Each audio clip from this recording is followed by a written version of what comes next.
ಈಗಾಗಲೇ ಸರ್ಕಾರ ಒಂದು ಅಧಿಸೂಚನೆ ಹೊರಡಿಸ್ತಿದೆಯಂತೆ, 10ಕ್ಕಿಂತ ಕಡಿಮೆ ಇರೋ ಶಾಲೆಗಳ ಮಕ್ಕಳ ಶಾಲೆಯನ್ನು ಮುಚ್ಚಿಸ್ಬೇಕು ಅಂತ.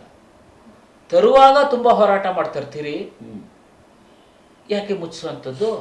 ದೇವಸ್ಥಾನನ ಸರ್ಕಾರ ಕಟ್ಟಲ್ಲ, ಅದು ನಮ್ದು ಅಂತ ಬರುತ್ತೆ. ಶಾಲೆ ಅಂದ ತಕ್ಷಣ ಅದು ಸರ್ಕಾರ ಅಂತ ಇರುತ್ತೆ. ಇದು ಆಗಿರುವಂಥದ್ದು. ವೀಕ್ಷಕರ, ಇವತ್ತು ನಾವು ಹಾಸನ ಜಿಲ್ಲೆಯ ಸರ್ಕಾರಿ ಶಾಲೆಗಳ ಸ್ಥಿತಿಗತಿಗಳ ಬಗ್ಗೆ ಒಂದು ಚರ್ಚೆ ಮಾಡೋಣ ಅಂತೇಳಿ ಇಲ್ಲಿ ಸೇರಿದ್ದೇವೆ. ನಮ್ಮ ಜೊತೆ ಪಿ ಪುರುಷೋತ್ತಮ್ ಅವರು ಸರ್ಕಾರಿ ಶಾಲೆಗಳಲ್ಲಿ ಮುಖ್ಯೋಪಾಧ್ಯಾಯರಾಗಿ ಕೊನೆಗೆ ಅವರು ಆಲೂರು ತಾಲೂಕಿನ ಹರಿಹಳ್ಳಿ ಪ್ರೌಢಶಾಲೆಯಲ್ಲಿ ಕೆಲಸ ಮಾಡಿ ನಿವೃತ್ತಿಯಾಗಿದ್ದಾರೆ. ಮತ್ತು ಈಗ ನಮ್ಮ ವಿಶ್ವಪಥ ಬಳಗದಲ್ಲಿ ಕೂಡ ಅವರಿದ್ದಾರೆ. ಅವರಿಗೆ ಸ್ವಾಗತವನ್ನು ಕೋರ್ತೇನೆ. ನಮ್ಮ MR ಚಂದ್ರಶೇಖರ್ ಅವರು ಬರೂರಿನ ವರದರಾಜುಲು ಪ್ರಥಮ ದರ್ಜೆ ಕಾಲೇಜ್, ಅದು PUC ಮತ್ತು ಪ್ರಥಮ ದರ್ಜೆ ಕಾಲೇಜ್, ಭಾಳ ಅದ್ಭುತವಾದಂಥ ಒಂದು ಕಾಲೇಜನ್ನು ಕಟ್ಟಿ ಬೆಳೆಸಿದಂಥವ್ರು. ಅವರು ಪ್ರಿನ್ಸಿಪಾಲ್ ಆಗಿ ಹಲವಾರು ವರ್ಷಗಳ ಕಾಲ ಕೆಲಸ ಮಾಡಿ ಈಗ ನಿವೃತ್ತರಾಗಿದ್ದಾರೆ. ಅವರು ಕೂಡ ನಮ್ಮ ವಿಶ್ವಪಥ ಬಳಗದಲ್ಲಿದ್ದಾರೆ. ಅವರು ಕೂಡ ನಾನು ಸ್ವಾಗತವನ್ನು ಕೋರ್ತೇನೆ. ಎಲ್ಲರೂ ಮಾತಾಡ್ತಾ ಇದ್ದಾರೆ ಸರ್ಕಾರಿ ಶಾಲೆಗಳ ಸ್ಥಿತಿಗತಿ ಮತ್ತು ಖಾಸಗಿ ಶಾಲೆಗಳ ಕಡೆಗೆ ನಮ್ಮ ಪೋಷಕರು ಒಲವು ತೋರಿಸ್ತಾ ಇರುವಂಥದ್ದು ಮತ್ತು ಇಂಗ್ಲೀಷ್ ಮಾಧ್ಯಮದ ಕಡೆಗೆ ಹೋಗ್ತಾ ಇರುವಂಥದ್ದು, ಇದೆಲ್ಲದರ ಬಗ್ಗೆ, ಸಮಸ್ಯೆಗಳ ಬಗ್ಗೆ ಸಾಕಷ್ಟು ಕಾಲದಿಂದ ಚರ್ಚೆ ನಡೀತಾನೇ ಇದೆ. ಮತ್ತು ನಮ್ಮ ಸಾಹಿತ್ಯ ಸಮ್ಮೇಳನಗಳಲ್ಲಿ ನಿರ್ಣಯಗಳಾಗ್ತಿರ್ತವೆ, ಸರ್ಕಾರಿ ಶಾಲೆಗಳ ಸುಧಾರಣೆಗಳ ವಿಚಾರ ಎಲ್ಲ ಆಗ್ತಾ ಇರ್ತದೆ. ಆದರೆ ಇವತ್ತು ಈ ಪರಿಸ್ಥಿತಿಯನ್ನು ನೋಡಿ ಭಾಳ ಚಿಂತಾಜನಕ ಪರಿಸ್ಥಿತಿ ಬಂದಿದೆ. ಅದನ್ನು ನೋಡಿ ನಾವು ತುಂಬ ಅಸಹಾಯಕರಾಗಿ ಒಬ್ಬ ಮೂಕ ಪ್ರೇಕ್ಷಕರಾಗಿ ನೋಡುವಂಥ ಒಂದು ಸನ್ನಿವೇಶ ಸೃಷ್ಟಿಯಾಗಿದೆ. ನಾನೀಗ ಹಾಸನ ತಾಲೂಕಿನ ಒಂದು ಉದಾಹರಣೆ ಕೊಡ್ತೇನೆ. ಹಾಸನ ತಾಲೂಕಲ್ಲಿ ಇರುವಂಥ ಪ್ರಾಥಮಿಕ ಶಾಲೆಗಳಲ್ಲಿ, ಅದು 1ರಿಂದ 5ನೇ ತರಗತಿ ತನಕ ಇರುವಂಥ ಪ್ರಾಥಮಿಕ ಶಾಲೆಗಳಲ್ಲಿ 42 ಶಾಲೆಗಳಲ್ಲಿ 9ಕ್ಕಿಂತ ಕಡಿಮೆ ಸಂಖ್ಯೆಯ ಮಕ್ಕಳಿದ್ದಾರೆ. ಕೆಲವು ಶಾಲೆಗಳಲ್ಲಿ 2 ಮಕ್ಕಳಿದ್ದಾರೆ, ಕೆಲವು ಶಾಲೆಗಳಲ್ಲಿ 4 ಮಕ್ಕಳಿದ್ದಾರೆ, 5 ಮಕ್ಕಳಿದ್ದಾರೆ. ಅದನ್ನು ನಾನೀಗ ಆ ಪಟ್ಟಿ ಓದಿ ಹೇಳ್ತೀನಿ. ನಾನು ಯಾವ್ಯಾವ ಶಾಲೆಗಳಲ್ಲಿ ಈ ಥರ ಕಡಿಮೆ ಸಂಖ್ಯೆ ಇರುವಂಥ 42 ಶಾಲೆಗಳ ಹೆಸರನ್ನು ಕೂಡ ಓದಿ ಹೇಳ್ತೇನೆ. ಅದು ನಮ್ಮ ಈ ಹಾಸನ ತಾಲೂಕಲ್ಲಿ ಅಮ್ಮಗೌಡನಹಳ್ಳಿ ಅಂತೇಳಿ, ಅದು 1ರಿಂದ 5ನೇ ತರಗತಿ 3 ಮಕ್ಕಳು. ಅಂಕನಹಳ್ಳಿ 4, ಚಾಚಪುರದ ಕೊಪ್ಪಲು 5, ಚಿಗಟಿಹಳ್ಳಿ 6, ವರ್ತಿಕೆರೆ 4, ಕಾಳತಮ್ಮನಹಳ್ಳಿ 7, ಉಡುವಾರೆ 1ರಿಂದ 8ನೇ ತರಗತಿ 9 ಮಕ್ಕಳು, ವರ್ಳಾಪುರ 4, ಚಿಕ್ಕನಾಯಕನಹಳ್ಳಿ 8, ಜಿನ್ನೇನಹಳ್ಳಿ 2, ಉದ್ದೂರು 8, ಅರೇಕಲ್ಲು ಹೊಸಹಳ್ಳಿ 8, ಹೂವಿನಹಳ್ಳಿ 5, ಮಲ್ಲಿಗನಹಳ್ಳಿ 7, ಮೇದರಹಳ್ಳಿ 5, ಚೀರ್ನಹಳ್ಳಿ 4, ಜಕ್ಕೇನಹಳ್ಳಿ 2, ಸಂಕೇನಹಳ್ಳಿ 3, ತೆಂಡೆಹಳ್ಳಿ 3, ಕಲ್ಲುದೇವರಹಳ್ಳಿ 7, ಮಾದಿಹಳ್ಳಿ 9, ದೇವಿಹಳ್ಳಿ 2, ಗಾಡನಹಳ್ಳಿ ಕೊಪ್ಪಲು 7, ಮುದ್ದನಹಳ್ಳಿ 5, ಹಂಚಿಹಳ್ಳಿ 4, ಬಡೂರ ಕೊಪ್ಪಲು 8, ಕಲ್ಲೇನಹಳ್ಳಿ 8, ಉಜ್ಜೇನಹಳ್ಳಿ 6, ವೇದಾವತಿ 7, ಕಂಚಮಾನಹಳ್ಳಿ 5, ಹೊಮ್ಮಗೌಡನಹಳ್ಳಿ 2, ಅದ್ದಿಹಳ್ಳಿ 5, ಆಲ್ಹಳ್ಳಿ 9, ಹೂವಿನಹಳ್ಳಿ 5, ಕಾರೇಕೆರೆ 3, ಹಮ್ಮಿನಕೆರೆ 6, ಏಕಾಟಿಹಳ್ಳಿ 9, ಉಳುವರೆ 4, ಚಿಗಳ್ಳಿ 4, ರಾಮೇಶ್ವರಪುರ 5, ಸಜ್ಜೇನಹಳ್ಳಿ 2. ಇದು ನಮ್ಮ ತಾಲೂಕಿನ ಒಂದು ಸ್ಥಿತಿ 1ರಿಂದ 5ನೇ ತರಗತಿ ತನಕ. ಈಗ ಅಲ್ಲಿ 2 ಮಕ್ಕಳಿದ್ದಾರೆ ಅಂತಂದರೆ ಆ ಮಕ್ಕಳ ಮನಸ್ಥಿತಿಯನ್ನು, ಕಲಿಯುವಂಥ ಮಕ್ಕಳ ಮನಸ್ಥಿತಿ, ಅದನ್ನು ಶಾಲೆ ಅಂತ ನಾವು ಪರಿಗಣಿಸ್ಲಿಕ್ಕೆ ಸಾಧ್ಯ ಆಗುತ್ತೆ. ಮತ್ತು ಅದು 1ರಿಂದ 5ನೇ ತರಗತಿ ಅವನು ಕನ್ನಡ ಹೇಳಬೇಕು, ಇಂಗ್ಲೀಷ್ ಹೇಳಬೇಕು, ಸಮಾಜಶಾಸ್ತ್ರನೂ ಇದೆ, ಇದು ವಿಜ್ಞಾನ ABCDನೂ ಕಲಿಸ್ಬೇಕು, ಗಣಿತ ಕಲಿಸ್ಬೇಕು. 1ರಿಂದ 2 ಮಕ್ಕಳಿದ್ದಾರೆ. ಆ ಶಿಕ್ಷಕನ ಮನಸ್ಥಿತಿ ಏನಾಗಿರ್ತದೆ? ಒಬ್ಬ ಶಿಕ್ಷಕ ಅವ್ರಿಗೆ ಬಹುಶಃ ಪ್ರಾಥಮಿಕ ಶಾಲೆ ಹೆಚ್ಚು ಕಡಿಮೆ ಒಂದು 50,000 ಹತ್ತತ್ರ ಸಂಬಳ ಇರ್ಬೋದು, ಇರುತ್ತೆ. 50,000 ರೂಪಾಯಿ ಸಂಬಳ ತಗೊಂಡು ಎರಡು ಮಕ್ಕಳು ಅಂತಂದರೆ ಒಂದು ಮಗುವಿನ ಮೇಲೆ ಬರೀ ಇದರ ದೃಷ್ಟಿಯಿಂದಲೇ ನಾವು ಬೇರೆ ಖರ್ಚು ವೆಚ್ಚ ಬಿಡಿ, ಒಬ್ಬ ಶಿಕ್ಷಕರಿಗೆ ಕೊಡ್ತಾ ಇರುವಂಥ ವೇತನದಲ್ಲೇ ಒಂದು ಮಗುಗೆ 25,000 ರೂಪಾಯಿ ಆಯಿತು. ವರ್ಷಕ್ಕೆ 25 × 12 ಅಂತಂದರೆ 3 ಲಕ್ಷ, 25 10 250 ಪ್ಲಸ್ ಹಾಗೆ 3 ಲಕ್ಷ ರೂಪಾಯಿ ಒಬ್ಬ ವಿದ್ಯಾರ್ಥಿ ಮೇಲೆ ಖರ್ಚಾಗುತ್ತೆ. ಒಬ್ಬ ವಿದ್ಯಾರ್ಥಿ ಮೇಲೆ ಆಗ್ತಾ ಇರುತ್ತೆ. ಕನಿಷ್ಠ ಇವತ್ತು ಒಬ್ಬ ವಿದ್ಯಾರ್ಥಿ ಮೇಲೆ 1 ಲಕ್ಷ ರೂಪಾಯಿಗಿಂತ ಜಾಸ್ತಿ ಖರ್ಚಾಗ್ತಾ ಇದೆ ಪ್ರಾಥಮಿಕ ಶಾಲೆ ಮಕ್ಕಳಿಗೆ. ಅದು ಇಷ್ಟು ಗಂಭೀರವಾದಂಥ ಸ್ಥಿತಿ ಬಂದಿದೆ. ಇದ್ರ ಬಗ್ಗೆ ನಿಜ ಹೇಳಬೇಕು ಅಂದರೆ ಒಂದು ದೊಡ್ಡ ಬಂಡಾಯ, ದೊಡ್ಡ ಚರ್ಚೆ, ನಮ್ಮ ಮಾಧ್ಯಮಗಳಲ್ಲಿ ದೊಡ್ಡ ಚರ್ಚೆ ಆಗಬೇಕಾದಂಥ ವಿಷಯ ಇದು. ಸಾಹಿತ್ಯ ವಲಯದಲ್ಲಿ ದೊಡ್ಡ ಚರ್ಚೆ ಆಗಬೇಕು, ಬೌದ್ಧಿಕ ವಲಯದಲ್ಲಿ ಚರ್ಚೆ ಆಗಬೇಕು, ಪತ್ರಿಕೆಗಳಲ್ಲಿ ಚರ್ಚೆ ಆಗಬೇಕು, ರಾಜಕಾರಣಿಗಳಲ್ಲಿ ಚರ್ಚೆ ಆಗಬೇಕು, ಜಿಲ್ಲಾ ಪಂಚಾಯತಿ ಸದಸ್ಯರುಗಳು, ಮಾಜಿ ಸದಸ್ಯರುಗಳು ಚರ್ಚೆ ಮಾಡ್ತಾ ಹೋಗಬೇಕಾದಂಥ. ಎಲ್ಲೂ ಕೂಡ ದೊಡ್ಡ ಪ್ರಮಾಣದ ಚರ್ಚೆ ಆಗ್ತಾ ಇಲ್ಲ. ನನಗೆ ಆಶ್ಚರ್ಯ ಆಗುತ್ತೆ ಇದನ್ನು ಇಂಥ ಒಂದು ಪರಿಸ್ಥಿತಿ ಒಳಗಡೆ ನಾವು ಹೀಗೆ ಬಿಟ್ಟು ಈಗಾಗಲೇ ಸರ್ಕಾರಿ ಶಾಲೆಗಳನ್ನು ಸಾಕಷ್ಟು ಮುಚ್ಚುತ್ತಾ ಬಂದಿದೆ ಸರ್ಕಾರಗಳು ಮತ್ತು ವಿಲೀನಗೊಳಿಸ್ತಾ ಇದ್ದಾರೆ. ಆಮೇಲೆ ಇಲ್ಲ ಇದನ್ನು ನಾವು ಇಂಗ್ಲೀಷ್ ಶಾಲೆ ಮಾಡ್ತೀವಿ ಅಂತ ಇಂಗ್ಲೀಷ್ ಶಾಲೆಗಳನ್ನು ತೆರೆಯುವಂಥ ಕೆಲಸ ಕೂಡ ಆಗ್ತಾ ಬಂದಿದೆ.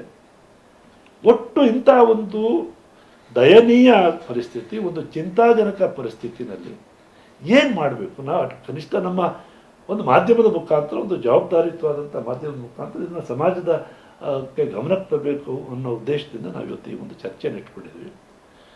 ಈ ಒಂದು ವ್ಯವಸ್ಥೆಯನ್ನು ಸುಧಾರಣೆ ಮಾಡಲಿಕ್ಕೆ ಏನು ಮಾಡ್ಬೋದು ಸರ್? ನೀವು ಒಂದು ಪ್ರೌಢಶಾಲೆ ಶಿಕ್ಷಕರ ಕೆಲಸ ಮಾಡಿದಂಥ ಒಳ್ಳೆಯ ಶಿಕ್ಷಕ ಅಂತ ಹೆಸರು ಪಡೆದಂಥವ್ರು ಮತ್ತು ನಿಮ್ಮ ಶಾಲೆಯನ್ನು ಕೂಡ ಹರಿಹಳ್ಳಿ ಪ್ರೌಢಶಾಲೆಯನ್ನು ಅದ್ಭುತವಾಗಿ ಕಟ್ಟಿ ಬೆಳೆಸಿದಂಥವ್ರು, ನಿಮ್ಮ ಒಂದು ಸಲಹೆ ಏನು ಇವತ್ತು ಈ ಒಂದು ದಯನೀಯ ಸ್ಥಿತಿಯಲ್ಲಿರುವಂಥ ಶಾಲೆಗಳ ಸುಧಾರಣೆಗೆ ನಾವು ಏನು ಮಾಡ್ಬೋದು? ಸರ್ಕಾರ ಏನು ಮಾಡಬೇಕಾಗುತ್ತೆ? ಏನು ಇದ್ರ ಯಾರು ಇದನ್ನು ಹೊಣೆ ಹೊತ್ಕೋಬೇಕಾಗುತ್ತೆ ಅನ್ನೋದ್ರ ಬಗ್ಗೆ ತಮ್ಮ ಅನಿಸಿಕೆಗಳನ್ನು ತಿಳಿಸ್ಬೇಕು ಅಂತೇಳಿ.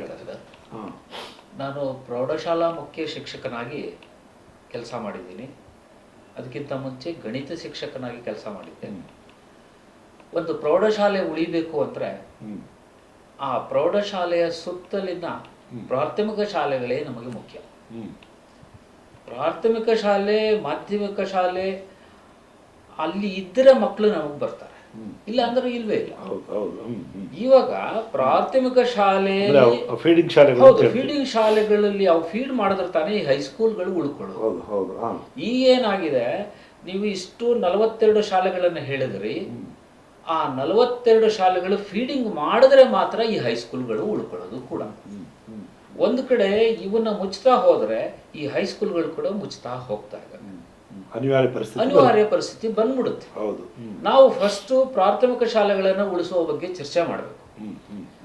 ಏನಂದ್ರೆ ನಾನು ತಿಳಿದ ಮಟ್ಟಿಗೆ, ನನಗೆ ಗೊತ್ತಿರೋ ಹಾಗೂ ಕೂಡ ನಾನು ಆಲೂರು ತಾಲೂಕಿನ ಹರಿಹಳ್ಳಿಯಲ್ಲಿ ಕೆಲಸ ಮಾಡ್ತಾ ಇದ್ದಾಗ ನಮ್ಮ ಹರಿಹಳ್ಳಿಯಲ್ಲೇ ಶಿಕ್ಷಕರೊಬ್ರು ಸೋಮೇಶ್ ಅಂತ ಇದ್ರು. ಹರಿಹಳ್ಳಿ ಪ್ರಾಥಮಿಕ ಶಾಲೆ. ಆ ಸೋಮೇಶ್ ಇದ್ರು ಅಂದ್ರೆ ಆ ಸ್ಕೂಲೇ ಒಂದು ಬದಲಾವಣೆ, ತುಂಬಾ ಬದಲಾವಣೆ ತಂದಿದ್ರು. ಅವರ ಸಹಕಾರನು ಕೂಡ ನಮ್ಮ ಹೈಸ್ಕೂಲು ಇತ್ತು. ಅಂತ ಶಿಕ್ಷಕರು ಇನ್ನೊಬ್ರು ಇದ್ರು. ಕಾಡ್ಲೂರ್ ಕೂಡಿಗೆ ಅಂತ ಒಂದು ಸ್ಕೂಲ್ ಇತ್ತು, ಹೌದು. ಚಂದ್ರಕಾಂತ್ ಅಂತ ಒಬ್ರು ಮುಖ್ಯ ಶಿಕ್ಷಕರಿದ್ರು. ಸರ್, ಇಂಥ ಈ 2 ಶಿಕ್ಷಕರ ತರ ನಾನು ನೋಡಿದಾಗ ಬೇರೆ ಎಲ್ಲೂ ಕಾಣಲಿಲ್ಲ. ಕಾಂಟ್ರಿಬ್ಯೂಷನ್ ತರೋರು ಸರ್ ಜನರಿಂದ. ಖಂಡಿತವಾಗೋ ನನ್ನ ಮಕ್ಕಳು ಇಲ್ಲಿ ಓದಬೇಕು ಅಂತ ಅವ್ರ ಮನಸ್ಸಲ್ಲಿ ಇರುತ್ತೆ. ಈ ಶಾಲೆಗಳ ದುಸ್ಥಿತಿಯಲ್ಲಿದೆ. ಯಾಕೆಂದ್ರೆ ಆ ಬಣ್ಣ ಹೊಡಿಸಿರಲ್ಲ, ಟಾಯ್ಲೆಟ್ ವ್ಯವಸ್ಥೆ ಸರಿ ಇರಲ್ಲ, ಕುಡಿಯೋ ನೀರಿನ ವ್ಯವಸ್ಥೆ ಇರಬೇಕು, ಫೀಲ್ಡ್ ವ್ಯವಸ್ಥೆ ಇರಬೇಕು. ಮಕ್ಕಳ ಸರ್ವತೋಮುಖ ಬೆಳವಣಿಗೆಗೆ ಏನಾದರೂ ಪ್ರೋತ್ಸಾಹ ಸಿಗುತ್ತೆ ಅನ್ನೋದಿದ್ರೆ ಮಾತ್ರ ಮಕ್ಕಳನ್ನ ಆ ಶಾಲೆಗೆ ಸೇರಿಸ್ತಾರೆ. ಹಾಗೆ ನೋಡಿದ್ರೆ ಖಾಸಗಿ ಶಾಲೆಗಳಿಗಿಂತ ಹೆಚ್ಚು ಜಾಗ ಸರ್ಕಾರಿ ಶಾಲೆ ಇರುತ್ತೆ. ಒಂದೇ ಜಾಗ ಹಿಂದೆ ಇರಲಿಲ್ಲ, ಇತ್ತೀಚೆಗೆ ಆದವಂತ ಎಲ್ಲ ಶಾಲೆಗಳಿಗೂ ಜಾಗ ಇದೆ. ಜಾಗಕ್ಕೆ ಸಮಸ್ಯೆ ಇಲ್ಲ. ಆ ಜಾಗಕ್ಕೆ ಬೇಕಾದಂತಹ ಪ್ರೋತ್ಸಾಹಗಳು ಸಿಗ್ತಾ ಇಲ್ಲ. ಯಾರ ಕಡೆಯಿಂದ ಸಿಗಬೇಕು, ಹೇಗೆ ಮಾಡಬೇಕು ಅನ್ನೋದನ್ನ ಒಂದು ಚರ್ಚೆ ಆಗಬೇಕು ಸರ್. ಈಗ ನೀವು ನಿಮ್ಮ ಹೈಸ್ಕೂಲಿಗೆ ನೀವು ಸುಮಾರು ಹೆಚ್ಚು ಕಡಿಮೆ ಸಾರ್ವಜನಿಕರು 1.5 ಕೋಟಿ ರೂಪಾಯಿ ಒಂದು ಅನುದಾನವನ್ನು ತಂದ್ರಿ, ಒಂದು ಡೊನೇಷನ್ ತಂದ್ರಿ ಅಂತ ನಾನು ಕೇಳಿದ್ದೀನಿ. ಅದು ಹೇಗೆ ಸಾಧ್ಯ ಆಯ್ತು ನಿಮಗೆ ಸರ್? ಅದು ನಾನು ಇಲ್ಲಿ ಹೇಳ್ಕೋಬೇಕಾಗತ್ತೆ, ಯಾಕೆಂದ್ರೆ ಒಂದು ವೇದಿಕೆ ಇದು. ನಾನು ಅಲ್ಲಿಗೆ ಹೈಸ್ಕೂಲ್ಗೆ ಹೋದಾಗ, ಹೆಡ್ ಮಾಸ್ಟರ್ ಆಗಿ ಹೋದಾಗ ಒಂದು ಮೀಟಿಂಗ್ ಕರೆದು ಕೇಳಿದೆ, ಎಷ್ಟು ಪರ್ಸೆಂಟೇಜ್ ರಿಸಲ್ಟ್ ಇದೆ ಅಂತ ಕೇಳಿದೆ.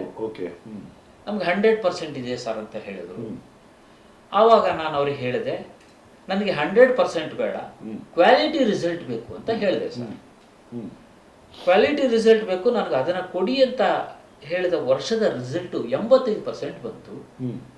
ಆದರೆ 85% ಬಂದರೂ ಕೂಡ ನಾವು ಜಿಲ್ಲೆಗೆ 10ನೇ ಪ್ಲೇಸಲ್ಲಿ ಇದ್ವು.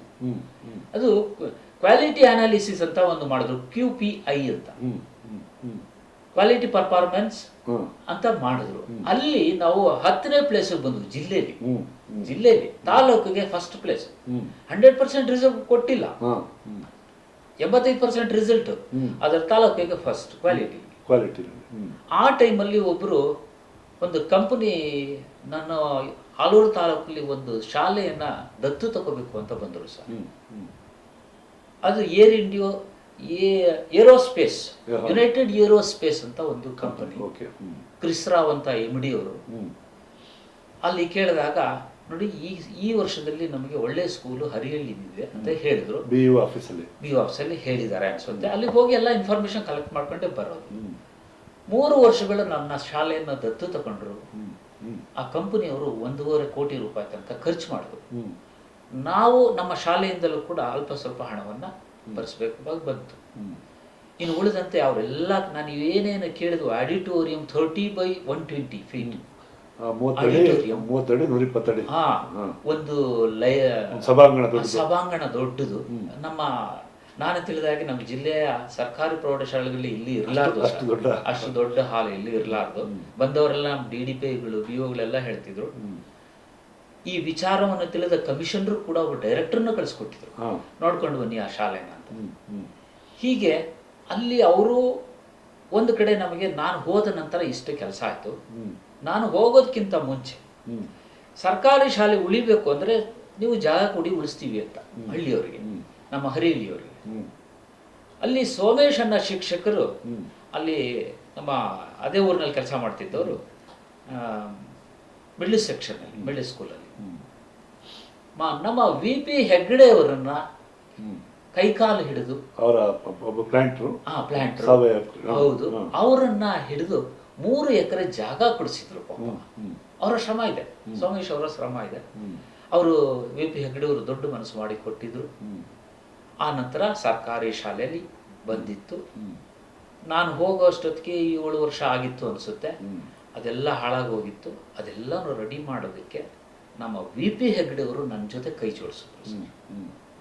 ಸೊ ಇವರು ಕಂಪನಿಯವರು ಎಲ್ಲ ಆಡಿಟೋರಿಯಂ ಇರ್ಬೋದು, ಪ್ರಯೋಗಾಲಯ ಇರ್ಬೋದು, ಅವೆಲ್ಲವನ್ನೂ ಮಾಡಿಕೊಟ್ರು. ನಮ್ಮ ಹೆಗ್ಗಡೆ ಅವರು ರೋಲಿಂಗ್ ಶಟರ್ಸ್ ಎಲ್ಲ ಹಾಕ್ಸ್ಕೊಟ್ರು. ಸೊ ಆ ನಂತರ ಪುಸ್ತಕ ಭಂಡಾರ ಲೈಬ್ರರಿ ಸರ್, ನಮ್ಮ ಶಾಲೆಯಲ್ಲಿ ಇರುವಂತ ಲೈಬ್ರರಿ ಬುಕ್ ಬೇರೆ ಗವರ್ಮೆಂಟ್ ಶಾಲೆಗಳಲ್ಲಿ ಇಲ್ಲ ಅನ್ಸುತ್ತೆ. ಯಾಕೆಂದ್ರೆ ಅದನ್ನ ಅವರು ಆಫ್ಟರ್ SSLC ಯಾವ್ದಾದ್ರು ಒಂದು ಎಕ್ಸಾಮ್ ತಗೊಂಡ್ರೆ ಕೆಲ್ಸಕ್ಕೆ ಹೋಗ್ಬೇಕು ಅಂತ, ಅವ್ನಿಗೆ ಅಲ್ಲಿಂದ ಹಿಡಿದು ಅಪ್ ಟು KAS ಮಾಡೋ ತನಕ ಪುಸ್ತಕಗಳನ್ನು ತರಿಸಿ ಇಡಿಸಿ ಬಂದಿದ್ದು ಸರ್. ಅದೆಲ್ಲ ನಾನು ಹೆಗ್ಗಡೆಯವರೇ ಮಾಡ್ಕೊಟ್ಟು. ಈಗ ನೀವು ಹೋದಾಗ ಎಷ್ಟು ಮಕ್ಕಳಿದ್ರು ಮತ್ತು ಕೊನೆಗೆ ಎಷ್ಟು ನೀವು ನಿವೃತ್ತಿ ಹೊಂದ ಹೊತ್ತಿಗೆ ನಿಮ್ಮ ಶಾಲೆಯಲ್ಲಿ? ನಾನು ಹೋದಾಗ 110 ಮಕ್ಕಳಿತ್ತು ಸರ್. 110 ಮಕ್ಕಳು ಬಂತು. ಸೊ ಅದು ಅವರೇಜ್ ಒಂದು ಸ್ವಲ್ಪ ಕಂಟಿನ್ಯೂ ಆಯ್ತಾ ಬಂತು. ಸೊ ನಾನು ಬರುವಾಗ ಒಂದು 95-100 ಇತ್ತು ಅನ್ಸುತ್ತೆ. ಇವು ಸ್ವಲ್ಪ ಕಡಿಮೆ ಆಗ್ತಾ ಬಂತು, ಯಾಕೆಂದ್ರೆ ಫೀಡಿಂಗ್ ಸ್ಕೂಲ್ಗಳಲ್ಲೆಲ್ಲ ಕಡಿಮೆ ಆಯ್ತು, ಫೀಡಿಂಗ್ ಸ್ಕೂಲ್ಗಳು ಕಡಿಮೆ ಆಯ್ತು. ಹಾಗಾಗಿ ಈಗ ಸ್ವಲ್ಪ ಒಂದು 85-90 ಇರ್ಬೋದು ಅನ್ಸುತ್ತೆ ಅಷ್ಟೇ ಆಯ್ತು. ಸೊ ಹೀಗೆ ಆ ಸ್ಕೂಲನ್ನ ನಾನು ಇಂಪ್ರೂವ್ ಮಾಡಬೇಕು ಅಂದರೆ ನನ್ನ ಮನಸ್ಸಿನ ಜೊತೆಗೆ ಬೇರೆ ಕೈಗಳು ಜೋಡಿಸ್ಬೇಕು. ಸ್ಥಳೀಯರು ಯಾವತ್ತು ಮನಸ್ಸು ಮಾಡಿದ್ರೆ ಯಾವುದೇ ಶಾಲೆ ಮುಚ್ಚಬೇಕಾಗಿಲ್ಲ ಸರ್. ನಾವು ಆ ಶಾಲೆಯನ್ನ ಈಗ ಏನಾಗಿದೆ ಅಂದರೆ ಸರ್ಕಾರ ಕೊಡಬೇಕು ಹೀಗೆ ಹೇಳ್ತಾರೆ ವಿನಃ ನಾವು ಹೋಗಿ ಕೇಳ್ಕೊಂಡ್ರೆ ಇನ್ನೊಬ್ರು ಕೊಡ್ತಾರೆ ಅನ್ನೋ ಮನಸ್ಸು ಬರಬೇಕು. ನನಗೊಂದು ಜವಾಬ್ದಾರಿ ಅಂದರೆ ಅಲ್ಲಿ ಶಿಕ್ಷಕನಿಗೆ, ಅಲ್ಲಿ ಮುಖ್ಯ ಶಿಕ್ಷಕರಿಗೆ ಬರಬೇಕಾದ್ರೆ ಜವಾಬ್ದಾರಿ ಇದ್ರೆ ಒಂದು ಇಂಪ್ರೂವ್ಮೆಂಟ್ಸ್ ಮಾಡ್ಬೋದು ಸರ್. ಈಗ ನೋಡಿ, ನನಗೆ ಯಾಕೆ ಬೇಸರ ಆಗುತ್ತೆ ಅಂತಂದ್ರೆ, ನಾವು ಯಾವ ಮಾತೆತ್ತಿ ನಾವು ಸರ್ಕಾರದಿಂದ ಎಲ್ಲರೂ ಕೈ ತೋರಿಸ್ತಾವ್ರಿ. ಅಲ್ಲಿ ಟೀಚರ್ ಇದ್ದವ್ರು ಹೆಡ್ ಮಾಸ್ಟರ್ ಮೇಲೆ ಕೈ ತೋರಿಸ್ತಾರೆ, ಹೆಡ್ ಮಾಸ್ಟರ್ ಇದ್ದವ್ರು BO ಮೇಲೆ ಹೇಳ್ತಾರೆ, BO ಇದ್ದವರು DDP ಮೇಲೆ ಹೇಳ್ತಾರೆ, DDP ಸರ್ಕಾರದ ಮೇಲೆ ಹೇಳುವಂಥದ್ದು. ಆಮೇಲೆ ನಮ್ಮ ಇನ್ನು MLAಗಳೆಲ್ಲ ಭಾಷಣ ಮಾಡ್ತಿರ್ತಾರೆ, ಮೀಟಿಂಗ್ಗಳೆಲ್ಲ ಪ್ರಶ್ನೆಗಳನ್ನೆಲ್ಲ ಕೇಳ್ತಿರ್ತಾರೆ. ನೋಡಿ, ಎಷ್ಟು ಬೇಸರದ ವಿಚಾರ ಅಂತಂದರೆ, ನಮ್ಮ ಜಿಲ್ಲೆ ಒಳಗಡೆ ಒಬ್ಬ BO ವರ್ಗಾವಣೆಗೆ ಒಬ್ಬ ಶಾಸಕರು ಹೊರಗಡೆ 15 ಲಕ್ಷ ರೂಪಾಯಿ ಲಂಚ ತಗೊಂಡು, ಅವ್ರ ಹೆಸರು ಹೇಳೋದು ಬೇಡ, ಗೊತ್ತಿರುವಂಥದ್ದು, ಎಲ್ಲರಿಗೂ ಗೊತ್ತು, ಶಿಕ್ಷಣ ಕ್ಷೇತ್ರದಲ್ಲಿ ಇರುವಂಥದ್ದು. ನಾನು ಇತ್ತೀಚೆಗೆ ಮಾತಾಡುವಾಗ ಮತ್ತೊಬ್ಬರು ಶಿಕ್ಷಕರ ಸಂಘದಲ್ಲಿ ಕೆಲಸ ಮಾಡ್ತಾರೆ, 15 ಲಕ್ಷ ಅಲ್ಲ ಸರ್, 30 ಲಕ್ಷ ರೂಪಾಯಿ. ನಮ್ಮ ಜಿಲ್ಲೆಯಲ್ಲಿ ಇತ್ತೀಚೆಗೆ 1-2 ತಿಂಗಳಾಯ್ತು ಏನೋ ಗೊತ್ತಿಲ್ಲ, ಒಬ್ಬ DDP ಟ್ರ್ಯಾಪ್ ಆಗ್ತದೆ, ಎಲ್ಲ ನಮ್ಮ ಲೋಕಾಯುಕ್ತದ ಮುಖಾಂತರ ಲಂಚ ತಗೊಳ್ತಾರೆ, ಯಾರು ಖಾಸಗಿ ಶಾಲೆಯ ಜೊತೆಗೆ. ನೋಡಿ, ಒಬ್ಬ DDP ಆದವರು, ಒಬ್ಬ ನಾಯಕ, ಇಡೀ ಜಿಲ್ಲೆಯ ಶಿಕ್ಷಣ ಕ್ಷೇತ್ರದ ನಾಯಕ. ಅವರು BOಗಳಿಗೆ ಮಾರ್ಗದರ್ಶಕ ಆಗಬೇಕು. ಅವರು ಸರ್ಕಾರಿ ಅಲ್ಲಿ ಇರುವಂಥ ಇಲಾಖೆಯಲ್ಲಿರುವಂಥ ನೌಕರಿಗೆ ಒಬ್ಬ ಗೈಡಿಂಗ್, ಒಬ್ಬ ಡೈರೆಕ್ಷನ್ ಕೊಡುವಂಥ ಒಬ್ಬ ನಿರ್ದೇಶಕ. ಅವರು ಶಾಲೆಗಳ ಶಿಕ್ಷಕರುಗಳಿಗೆ, ಮುಖ್ಯ ಶಿಕ್ಷಕರಿಗೆ ಒಂದು ಆದರ್ಶವನ್ನು ಮಾರ್ಗದರ್ಶನ ಮಾಡುವಂಥವ್ರು. ಅವರು ಒಂದು ಕಾಳಜಿ ಉಳ್ಳಂಥವನು, ಒಬ್ಬ ನೈತಿಕತೆ ಇರುವಂಥ, ಎಲ್ಲಕ್ಕಿಂತ ಮುಖ್ಯವಾದ ನೈತಿಕತೆ ಇರುವಂಥವನಾಗಿರ್ಬೇಕಾಗ್ತದೆ. ಅವರೇ ಲಂಚ ಕೊಡುವಂಥದ್ದು, ಅವರೇ ಲಂಚ ಕೊಟ್ಟು ಪೋಸ್ಟಿಂಗ್ ಮಾಡಿಸ್ಕೊಳ್ಳುವಂಥದ್ದು. ನಾವು ಸರ್ಕಾರಿ ಶಾಲೆಗಳಿಗೂ ಅವ್ರಿಗೂ ಒಂದು ಚೂರಾರು ಕಾಡಬೇಕಲ್ಲ, DDPಗಳಿಗೆ, BOಗಳಿಗೆ. ನಮ್ಮ ಒಂದು ವಿದ್ಯಾರ್ಥಿ, 2 ವಿದ್ಯಾರ್ಥಿ, 3 ವಿದ್ಯಾರ್ಥಿ, 4 ವಿದ್ಯಾರ್ಥಿಗಳು ಓದ್ತಾ ಇದ್ದಾರೆ ಅಂತಂದ್ರೆ ನಮ್ಮ ವ್ಯಾಪ್ತಿಗೆ ಬರುವಂಥ ಮಕ್ಕಳ ಸ್ಥಿತಿ, ನಮ್ಮ ಟೀಚರ್ಗಳ ಸ್ಥಿತಿ ಈ ಸ್ಥಿತಿಯಲ್ಲಿದ್ದಾರೆ. ಅವ್ರಿಗೊಂದು ನೋಡಪ್ಪ, ಹೋಗ್ರೆ ಅಲ್ಲಿ ಹರಿಹಳ್ಳಿ ಶಾಲೆ ಈ ಥರ ಕೆಲಸ ಮಾಡಿದ್ದಾರೆ. ಇನ್ಯಾರೋ ಹೆಸರು ಹೇಳಿದ್ರಿ ನೀವು, ಚಂದ್ರಕಾಂತ್. ನಾನು ಕೇಳಿದ ನಮ್ಮ ಕಟ್ಟಾಯದಲ್ಲಿ ಒಬ್ರು ಚವ್ಹಾಣ್ ಅಂತೇಳಿ, ಹೈಸ್ಕೂಲ್ ವಿಶ್ವನಾಥ್ ಚವ್ಹಾಣ್, ಅವರು ತುಂಬ ಅನುದಾನ ತಂದು ಕೆಲಸ ಮಾಡೋದು. ಇವರು ಮಾರ್ಗದರ್ಶನ ಮಾಡೋದು ಬಿಟ್ಬಿಟ್ಟು ಇವನೇ ಲಂಚ ವಸೂಲಿ ಕೊಟ್ಬಿಟ್ಟು MLAಗಳಿಗೆ ಲಂಚ ಕೊಡೋದಂತೆ, ಆ ಲಂಚ ದುಡ್ಡನ್ನು ವಸೂಲಿ ಮಾಡೋದು ಹೇಗೆ ಅಂತ ಯೋಚನೆ ಮಾಡ್ತಾ ಕೂತ್ರೆ ಸರ್ಕಾರಿ ಶಾಲೆ ಉದ್ಧಾರ ಆಗಲಿಕ್ಕೆ ಸಾಧ್ಯ. ಇವರು ನಮ್ಮ ರಾಜಕಾರಣಿಗಳಿಗೆ ನಾಚಿಕೆ ಆಗೋದಿಲ್ಲ. ಅವ್ರಿಗೆ ಮಾನ ಮರ್ಯಾದೆ ಅನ್ನೋದು ಅವ್ರಿಗೆ ಬೇಡ. ರಾಜಕಾರಣಿಗಳು ಒಬ್ಬ ಟೀಚರ್ ಹತ್ರ, ಒಬ್ಬ BO ಹತ್ರ ಹಣ ತಗೊಂಡ್ರೆ ನನಗೆ ಎಷ್ಟು ನೋವಾಗುತ್ತೆ ಅಂತಂದರೆ, ಈ ಶಾಸಕರುಗಳು ಬಸವಣ್ಣನ ಬಗ್ಗೆ ಭಾಷಣ ಮಾಡ್ತಾರೆ, ಕುವೆಂಪು ಜನ್ಮದಿನದಲ್ಲಿ ಅವರೇ ಭಾಷಣ ಮಾಡೋದು, ವಾಲ್ಮೀಕಿ ಜಯಂತಿ ಇವರೇ ಭಾಷಣ, ಅಂಬೇಡ್ಕರ್ ಜಯಂತಿ ಇವರೇ ಭಾಷಣ, ಗಾಂಧಿ ಜಯಂತಿ ದಿವಸ ಇವರೇ ಭಾಷಣ. ಮಾನ ಮರ್ಯಾದೆಯಿಂದಲೇ ಇವರು ಇಡೀ ಇಂಥ ಒಂದು ದುಸ್ಥಿತಿಗೆ, ನಮ್ಮ ವ್ಯವಸ್ಥೆನ ಹಾಳು ಮಾಡುವಂಥ ಒಂದು ಸ್ಥಿತಿಗೆ ಬಂದಿದ್ದಾರೆ. ನಾವು ಅವರೇ ದೊಡ್ಡ ನಾಯಕರು. ಯಾವನು ದುಡ್ಡು ಮಾಡಿದ್ದಾನೆ ಭ್ರಷ್ಟಾಚಾರದ ಮುಖಾಂತರ ಅವನಿಗೆ ನಾವು ಚಪ್ಪಾಳೆ ತೊಟ್ಟುಕೊಂಡು ಇಂಥ ಒಂದು ದಯನೀಯ ಚಿಂತಾಜನಕ ಸ್ಥಿತಿ. ಇದು ಕಣ್ಣೀರು ಹಾಕ್ಬೇಕ್ರಿ. ನಮ್ಮ MLAಗಳು, ನಮ್ಮ DDPಗಳು, BAಗಳು ಕಣ್ಣೀರು ಹಾಕ್ಬೇಕು ಇಂಥ ಪರಿಸ್ಥಿತಿಗೆ. 2 ಮಕ್ಕಳಿಗೆ ಒಂದು ಶಾಲೆ, ನಾಚಿಕೆ ಆಗೋದಿಲ್ಲ ಇವರಿಗೆ. ಏನು ಮಾಡ್ತಾ ಇದ್ದಾರೆ? ಎಷ್ಟು ಸಂಬಳ ಒಬ್ಬ DDPಗೆ ಇವತ್ತು 1,45,50,000 ಹತ್ತತ್ರ ಸಂಬಳ ಇದೆ. ಒಬ್ಬ ಹೈಸ್ಕೂಲ್ ಟೀಚರ್ಗೆ 1,10,000 ರೂಪಾಯಿ ಅಂತ ನಾನೇ ನೋಡಿ ಬಂದಿದ್ದೆ. ಒಬ್ಬ 95,000 ರೂಪಾಯಿ. ಒಬ್ಬ ಹೈಸ್ಕೂಲ್ ಹೆಡ್ ಮಾಸ್ಟರ್ಗೆ 1,35,000 ರೂಪಾಯಿ. ಇವತ್ತು ಸಂಬಳದ ದೃಷ್ಟಿಯಿಂದ ತೀರಾ ಕಡಿಮೆ ಇಲ್ಲ. ಜನಸಾಮಾನ್ಯರಿಗೆ ಹೋಲಿಸಿದರೆ ನಮ್ಮ ಸರ್ಕಾರಿ ಶಾಲೆಗಳ ಶಿಕ್ಷಕರುಗಳಿಗೆ, DDPಗಳಿಗೆ ಖಂಡಿತ ಉತ್ತಮವಾದಂಥ ಸಂಬಳ ಇದೆ, ವೇತನ ಇದೆ. ನಾವು BA ತರಬೇತಿ ಅದೊಂದು ಕರ್ನಾಟಕ KS ಮಾಡ್ಕೊಂಡು ಬಂದಂಥವ್ರು ಡೈರೆಕ್ಟ್ ಅಂತ ಒಂದು ಸಂಸ್ಥೆ ಒಳಗಡೆ ಆ ಥರ ಅರ್ಹತೆ ಉಳ್ಳಂಥವ್ರು ತಗೊಂಡು ಅಲ್ಲಿ ಕೂರಿಸಿದಾರಲ್ಲಿ.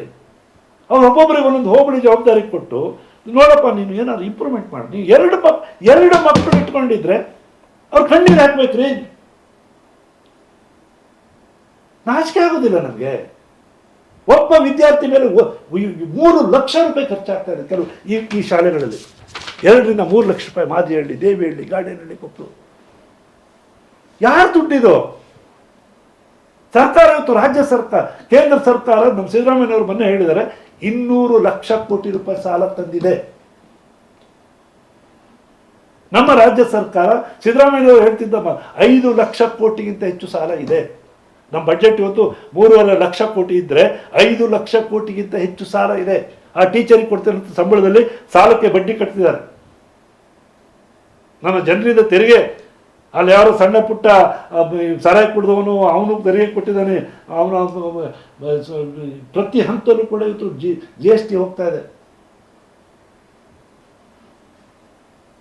ಇದ್ರ ಬಗ್ಗೆ ಏನು ನಮ್ಮ ಸಾಹಿತಿಗಳು ದೊಡ್ಡ ಧ್ವನಿ ಮಾಡಬೇಕಾದ್ರೆ ಬುದ್ಧಿಜೀವಿಗಳು, ಪತ್ರಿಕೆಯವರು, ಮಾಧ್ಯಮದವರು ಏನಿದೆ ಇಂಥ ಚಿಂತಾಜನಕ ಪರಿಸ್ಥಿತಿನ ನಾವು ಇಟ್ಕೊಂಡಿದ್ರೆ ಇವತ್ತು ನೋಡಿ ದೊಡ್ಡ ಗದ್ದಲ ಆಗ್ತಾ ಇದೆ. ಅದು ಈ ಮೈಕ್ರೋ ಫೈನಾನ್ಸ್ ವಿಚಾರದಲ್ಲಿ. ಮೈಕ್ರೋ ಫೈನಾನ್ಸ್ನವನು ಯಾರು ಖಾಸಗಿ ಶಾಲೆಗೆ ಇದು ಡೊನೇಷನ್ ಕೊಡ್ಲಿಕ್ಕೋಸ್ಕರ ಅವ್ನು ಸಾಲ ಇಸ್ಕೊಳ್ತಾನೆ.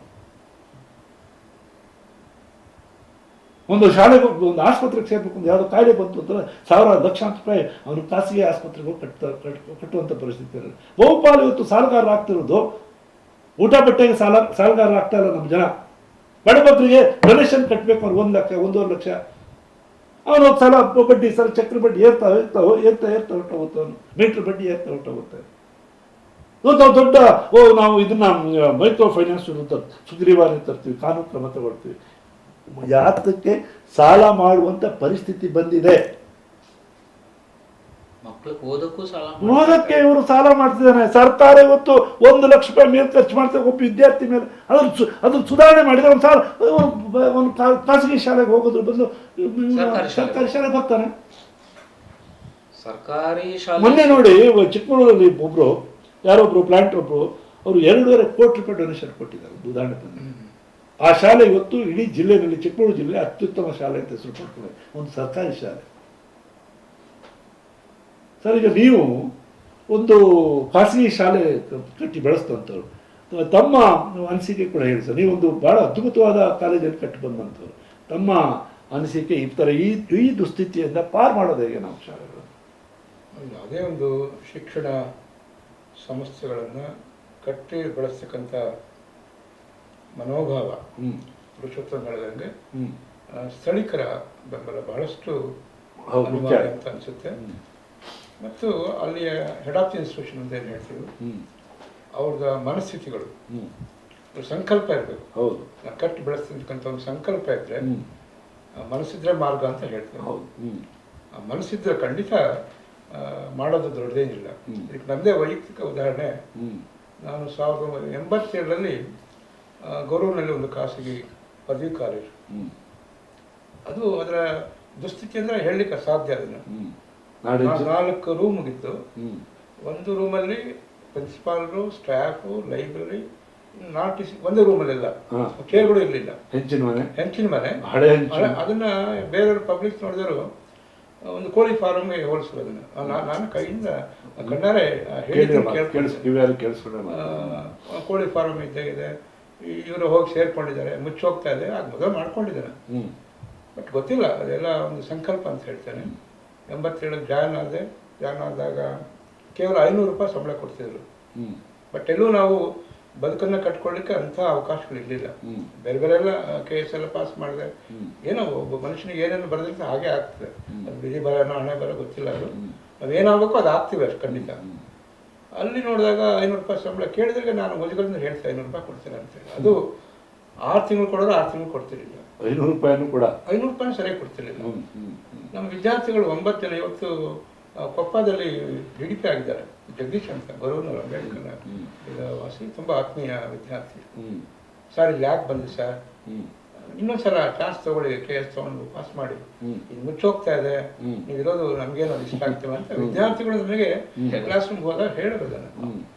9 ಜನ ವಿದ್ಯಾರ್ಥಿಗಳು, ಅದರಲ್ಲಿ ಇವತ್ತು DDP ಆಗಿದ್ರು ಜಗದೀಶ್ ಅಂತ ಹೇಳಿದಾಗ ನಾನು ಬಟ್ ಎಲ್ಲಿ ದಾರಿ ಏನು ಗೊತ್ತಾಗ್ತಿರಲಿಲ್ಲ.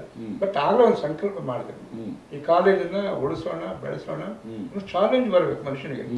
ಅವಮಾನಗಳಾಗಬೇಕು, ಅವಮಾನಗಳು, ನಿಂದನೆಗಳು. ಯಾವ ಮನುಷ್ಯ ಗಟ್ಟಿ ಮಾಡ್ಕೊಳ್ತಾನೆ ಮನಸ್ಸಿನಲ್ಲಿ, ಅವಮಾನಗಳು ಸಾಕಷ್ಟು ಎದುರಿಸ್ತಾ ಇದ್ದಾನೆ. ಮುಚ್ಚೋಗುತ್ತೆ ಅಂತ ನನ್ನೆದುರಿಗೆ ಹೇಳೋರು, ಮುಚ್ಚೋಗ್ತಾ ಇದೆ. ನಮ್ಮ ತಂದೆ ಒಂದು ಬಾಳೆ ತೋಟ ಮಾಡಿದ್ರು, 10,000 ರೂಪಾಯಿ ಡೊನೇಷನ್ ಕೇಳಿದ್ರು. ಯಾರೊಬ್ರು ಕೊಟ್ಟಿರ್ಲಿಲ್ಲ ಡೊನೇಷನ್. ಇವತ್ತು ಯಾರೋ ಒಬ್ರು ಕೇಳಿದಾಗ 10,000 ರೂಪಾಯಿ ಬಾಳೆಗೊನೆ ಎಲ್ಲ ಮುರಿದು ಬಿದ್ದು ಹೋಗಿರ್ತದೆ. ನನ್ನ ತಂದೆ ಅದು ಬಿಟ್ಬಿಟ್ರು ಅದನ್ನು. ಅದನ್ನೆಲ್ಲ ಹಾಕಿದಾಗ 10,000 ಬಂತ, ಅದನ್ನು ತೊಗೊಂಡು ಕೊಟ್ಟೆ. ಕೊಟ್ಟಾಗ ಈ ಸಂಸ್ಥೆ ಮೊದಲಿಗೆ ನಾವು ಅದು ಅಂದ್ರೆ ವರದರಾಜು ಕಾಲೇಜು ಅವ್ರ ಹೆಸರು ನಡೀತಾ ಇತ್ತು.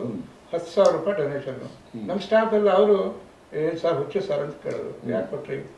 ನೀನು ಕ್ಷಣ ಇದರಲ್ಲಿ ಮುಚ್ಚೋಗ್ತದೆ, ಈ ವರ್ಷ ಮುಚ್ಚೋಗ್ತಾ ಇದೆ. ಅದು 10,000 ದೊಡ್ಡದು 87ರಲ್ಲಿ. ಹೌದು. ಬಟ್ ಅದೇನೋ ಅದು ಗೊತ್ತಿಲ್ಲ, ಅದು ಸಂಕಲ್ಪನೋ ಯಾವುದೋ ಒಂದು ಶಕ್ತಿನೋ ಪ್ರೇರಣೆ ಏನೋ ಗೊತ್ತಿಲ್ಲ ಅದು. ಬಟ್ ಮದುವೆ ಮಾಡಿಕೊಟ್ಟು ನಮ್ಮ ಮಾವನ್ ಕೇಳಿದೆ ಎಷ್ಟು ಕೊಡ್ತಾರೆ ಸಂಬಳ ಅಂತ. ಅವ್ರಿಗೂ 500 ರೂಪಾಯಿ ಅಂತ ಹೇಳಿದೆ. ಅವ್ರು ಸಾಕಾಗತ್ತಾ? ಬಟ್ ಯಾರು ನಿರೀಕ್ಷೆ ಮಾಡಲಿಲ್ಲ. ಅಲ್ಲಿ ಗೊರೂರು ಕ್ವಾರ್ಟರ್ಸಲ್ಲಿ 35 ರೂಪಾಯಿ ಬಾಡಿಗೆ. 35 ರೂಪಾಯಿ ಬಾಡಿಗೆನ ಕಟ್ಕೊಂಡು 500 ರೂಪಾಯಿ ಜೀವನ. ನಮ್ಮ ತಂದೆನೂ ಟೀಚರ್ ಆಗಿದ್ರು, ಅವನು ಕೇಳ್ತಿರ್ಲಿಲ್ಲ, ಅಲ್ಲೂ ಕೇಳ್ತಿರ್ಲಿಲ್ಲ. ಆ 500 ರೂಪಾಯಿ ಜೀವನ ಮಾಡಿಕೊಂಡು ಒಳಗಡೆ ಒಂದು ಸಂಕಲ್ಪ. ಅಂದ್ರೆ ಟೇಸ್ಟ್ ನಾನು ಪಾಸ್ ಮಾಡಿದ್ದೆ, ಅದು ಯಾವುದೋ ಬೇರೆ ಬೇರೆ ಕಾರಣದಿಂದ ಆಗಲಿಲ್ಲ. ಮತ್ತೆ ತಗೊಳ್ಳೋ ಪ್ರಯತ್ನ ಮಾಡಿದೆ, ಮಾರ್ಕ್ಸ್ ಸಿಗಲಿಲ್ಲ. ಬಟ್ ಇಲ್ಲೇ ಮಾಡಬೇಕು ಅಂತಕ್ಕಂಥ ಒಂದು ದೃಢ ಸಂಕಲ್ಪ ಅಂತ ಹೇಳ್ಬೇಕಾಗುತ್ತೆ. ಆ ಸಂಕಲ್ಪ ಮಾಡಿದ್ರೆ 87 ಅದು ಜೂನಿಯರ್ ಕಾಲೇಜ್ ಅಥವಾ ಪ್ರಥಮ ಡಿಗ್ರಿ ಕಾಲೇಜ್. ನಲ್ಲೂರೇಗೌಡರು ಅವರ ಒಂದು ರಾಜಕಾರಣದಲ್ಲಿ ಅಲ್ಲೊಂದೇನು ಹೆಸರು ಮಾಡಬೇಕು ಅನ್ನೋ ಉದ್ದೇಶಕ್ಕೆ ಸ್ಟಾರ್ಟ್ ಮಾಡಿದ್ರು. ನಲ್ಲೂರೇಗೌಡರು ನೆನ್ನೆ ಹೋಗಿದ್ದರು, ಉದಯಗೌಡರ ಅಣ್ಣ ಅವರು ಮತ್ತೆ BL ಲಕ್ಕೇಗೌಡರು ಅಂತ ಸೇರ್ಕೊಂಡು ಅವರು ಅವರ ಸಂಕಲ್ಪ ಅದು ಮಾಡಿದ್ರು. 84ರಲ್ಲಿ ಗೊರೂರಲ್ಲೊಂದು ಅರ್ಕಲ್ಗೂಡಲ್ಲೊಂದು ಕಾಲೇಜ್ ಸ್ಟಾರ್ಟ್ ಮಾಡಿದ್ರು. ವಿದ್ಯಾರ್ಥಿಗಳು ಇಲ್ಲ, 27 ಜನ ಇದ್ರು ವಿದ್ಯಾರ್ಥಿಗಳು. ಇನ್ನೇನು ಮುಚ್ಚು ಹೋಗ್ತಕ್ಕಂಥ ಸಂದರ್ಭ 100ಕ್ಕೆ 100 ಸಂಪತ್ ಹ್ಯಾಂಗರ್ ಅಂತಿದ್ರು. ಅವ್ರು ಬೇರೆ ಯಾರ ಕೀ ಕೊಟ್ಟಿದ್ರು ಮುಚ್ಚಿ ಹೋಗುತ್ತೆ ಅಂತ ಹೇಳಿ. ಅಂಥದನ್ನ ಉಳಿಸ್ತಕ್ಕಂಥ ಮನಸ್ಥಿತಿ, ಮನೋಭಾವ, ಅದೇನೋ ಹೇಳಿದ್ನಲ್ಲ, ಅವಮಾನಗಳೇ ನನ್ನನ್ನ ಆ ಎದುಗಾರಿಕೆಯನ್ನ ತಂದುಕೊಡ್ತು ಅಂತ ಹೇಳಲಿಕ್ಕೆ ನಾನು ಬಹಳ ಸವಾಲ ತಗೊಂಡೆ. ಗೊರೂರಲ್ಲಿ ಒಂದು 10 ಎಕರೆ ಜಾಗ ಇತ್ತು. ಅವನ್ನೆಲ್ಲ ವಿಶ್ವಾಸ ತಗೊಂಡೆ. 30 ವರ್ಷ ಕೆಲಸ ಮಾಡಿದೆ. 30 ವರ್ಷವರೆಗೂ ಪ್ರತಿಯೊಬ್ಬರು ಆ ಥರ ನನಗೆ ತುಂಬ ಎತ್ತರವಾಗಿ ನೋಡೋರು. ಕಾರ್ಯಕ್ರಮಗಳಾಗ್ಬೋದು, ಸಾಂಸ್ಕೃತಿಕ ಡೊನೇಷನ್ ಕೊಟ್ಟರು. ಬಟ್ ಅವ್ರು ಹೇಳ್ದಂಗೆ ಅದನ್ನ ನಾವು ಅವ್ರಿಗೆ ಹತ್ರ ಆಗ್ಬೇಕು. ಹತ್ರ ಆಗ್ದೇನೆ ಯಾರು ಬರಲ್ಲ. ಹತ್ರ ಆಗ್ಬೇಕು, ಅವ್ರು ಗೌರವಿಸ್ಬೇಕು, ಪ್ರೀತಿಸ್ಬೇಕು, ಅವ್ರು ನಮ್ಮ ಜೊತೆ ಸೇರಿಸ್ಕೋಬೇಕು. ಸೇರಿಸಿದಾಗ ಅವ್ರು ನಮ್ಮ ಜೊತೆ ಬರ್ತಾರೆ. ನಾವು ನಮ್ಮದೇ ಒಂದು ಚೌಕಟ್ಟು ಹಾಕೊಂಡು ನಾನು ಹುದ್ದೆಯಲ್ಲಿ ಏನೋ ಮಾಡ್ತಿದ್ರೆ ಖಂಡಿತ ಯಾರು ಬರಲ್ಲ. ನಾವು ನೋಡ್ತಾ ಇರ್ತಾರೆ ಜನ, ನಮ್ಮ ಕೆಲಸಗಳು ನೋಡ್ತಾರೆ, ನಮ್ಮ ಆದರ್ಶಗಳು ನೋಡ್ತಾರೆ, ನಮ್ಮ ನಡವಳಿಕೆಗಳು ನೋಡ್ತಾರೆ. ಇವೆಲ್ಲವೂ ಸರಿ ಇದ್ದಾಗ ಅವ್ರು ನಮಗೆ ಕೈ ಜೋಡಿಸ್ತಾರೆ ಅನ್ನೋದು ನನ್ನ ಒಂದು ಪರಿಕಲ್ಪನೆ. ಒಂದು ಖಾಸಗಿ ಪದವಿ ಕಾಲೇಜನ್ನು ಕಟ್ಟೋದಕ್ಕೆ, ಬೆಳೆಸೋದಕ್ಕೆ ದಾನಿಗಳ ಸಹಕಾರ. ಬಟ್ ಅದು ಮಾಡಲ್ಲ ಅಂತ ಅನ್ಸುತ್ತೆ ಅದನ್ನು. ಬಟ್ ನೀವು ಬೇರೆ ಕಡೆ ಕೇಳಿದ್ರೆ ದಾನಿಗಳಿಂದ ಬೆಳೆದಿಲ್ಲ. ಬಟ್ ನಮ್ಮಲ್ಲಿ ದಾನಿಗಳೇ ನೆರವಿನಿಂದ ರಾಜಕಾರಣಿಗಳು, ಸರ್ಕಾರ ಎಲ್ಲ ಕೈ ಜೋಡಿಸಿದ್ದಾರೆ. ಹಾಗಾಗಿ ಇದು ಒಂದು ಇವತ್ತು 330 ಚದರ ವಿಸ್ತೀರ್ಣಗಳ ಒಂದು, ಯಾರೇ ಬಂದು ಮೈಸೂರು ಯೂನಿವರ್ಸಿಟಿ ಬಂದರೆ ಮೆಚ್ಕೊಳ್ತಾರೆ. ನಮ್ಮಲ್ಲೇ ಬರೋರು, ಊಟ ಮಾಡೋರು, ಕಾರ್ಯಕ್ರಮ ಮಾಡೋರು, ಒಳ್ಳೆ ಬೇರೆ ಎಲ್ಲ ಕಾಲೇಜಿಗಿಂತ ನಮ್ಮನ್ನು ಭಾಳ ಅಪ್ರಿಷಿಯೇಟ್ ಮಾಡೋದು. ಏನನ್ನು ಹೇಳ್ತಾರೆ, ಒಬ್ಬ ನಾಯಕ ಒಂದು ನಾಯಕ ಸ್ಥಾನದಲ್ಲಿ ಒಂದು ಶಾಲೆಗೆ ಅವರು ಮುಖ್ಯೋಪಾಧ್ಯಾಯ, ಪ್ರೌಢಶಾಲೆಗೆ ಒಬ್ಬ ಮುಖ್ಯೋಪಾಧ್ಯಾಯ, ತಾಲೂಕು ಮಟ್ಟಕ್ಕೆ ಒಬ್ಬ BEO, ಕ್ಷೇತ್ರ ಶಿಕ್ಷಣಾಧಿಕಾರಿ, ಜಿಲ್ಲಾ ಮಟ್ಟಕ್ಕೆ ನಮ್ಮ DDP ಅವರು.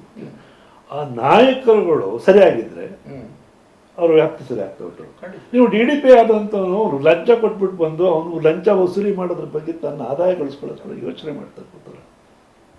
BEO ಆದಂಥವ್ರು ದುಡ್ಡು ಕೊಟ್ಟು ಬಂದು ಕುತ್ಕೊಂಡಂಥ ಸ್ಥಾನಕ್ಕೆ ಒಬ್ಬ ಶಿಕ್ಷಣ ಕ್ಷೇತ್ರಕ್ಕೂ ಕೂಡ ದುಡ್ಡು ಇಸ್ಕೊಂಡು ಪೋಸ್ಟಿಂಗ್ ಮಾಡುವಂಥವ್ರು ಮಂತ್ರಿಗಳು, ಶಾಸಕರು.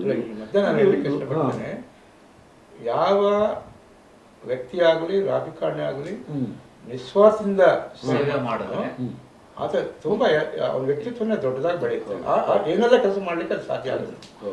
ಸ್ವಾರ್ಥ, ಈ ನಾನಾಗಲಿ ಇನ್ನೊಬ್ಬ ಇಟ್ಕೊಂಡು ಕೆಲಸ ಮಾಡಿದ್ರೆ ಆ ಸಂಸ್ಥೆ ಬೆಳವಣಿಗೆಗೆ ಅದು ಕುಂಠಿತ. ನಮ್ಮ ಹಾಸನ ತಾಲೂಕಿನ BEO ಅವ್ರು ಕುದಿಬೇಕು ರಕ್ತ. ಏನ್ರಿ ಇದು, 42 ಶಾಲೆಗಳಲ್ಲಿ 9ಕ್ಕಿಂತ 2ರಿಂದ 9 ಮಕ್ಕಳಿದ್ದಾರೆ ಅಂತಂದ್ರೆ ಅವನಿಗೆ ಒಂದು ದಿನ ನಿದ್ದೆ ಮಾಡಕ್ ಆಗ್ಬಾರ್ದು, ನಿದ್ದೆ ಮಾಡಬಾರ್ದು ಅಂತ ಹೇಳ್ಬೇಕು ಅಂತ. ಸರ್ ಇದೇನಂದ್ರೆ ಇದು ನಾವು ಒಂದು ಹಾಸನ ತಾಲೂಕಿನಷ್ಟೇ ಉದಾಹರಣೆ ಎಲ್ಲ ಕಡೆ ಸಿಗ್ತದೆ. ಇದನ್ನ 1 by 1 ನಾವು ಮಾಡ್ಬೇಕಾಗುತ್ತೆ ಒಂದೊಂದು ತಾಲೂಕು ಕೂಡ. ಇಲ್ಲ, ಇದು ನಾವು ಇದ್ರ ಬಗ್ಗೆ ದೊಡ್ಡ ಒಂದು ಚರ್ಚೆ ಮಾಡ್ತಾ ಹೋಗೋಣ ನಾವು. ಇದು ಖಂಡಿತ ಇದು ನಮ್ಮ ಜನರ ಏನ್ರಿ ಇವತ್ತು ಇದನ್ನ ಡೊನೇಷನ್ ಕೊಟ್ಟು ಅಮೇರಿಕಾದಲ್ಲಿ ಸರ್ ಚಂದ್ರಶೇಖರ್ ಸರ್, ಅಲ್ಲಿ ಪ್ರಾಥಮಿಕ ಶಾಲೆಯಿಂದ ಹಿಡಿದು 12ನೇ ತರಗತಿ ತನಕ ಹೈಸ್ಕೂಲ್ ಪ್ರೌಢಶಾಲೆ ಹೇಳ್ತೀವಿ ಅಲ್ಲಿ ಅಲ್ಲಿ ಕೂಡ 90% ಮಕ್ಕಳು ನಮ್ಮ ಪಬ್ಲಿಕ್ ಸ್ಕೂಲಲ್ಲಿ ಓದ್ತಾ ಇದ್ದಾರೆ.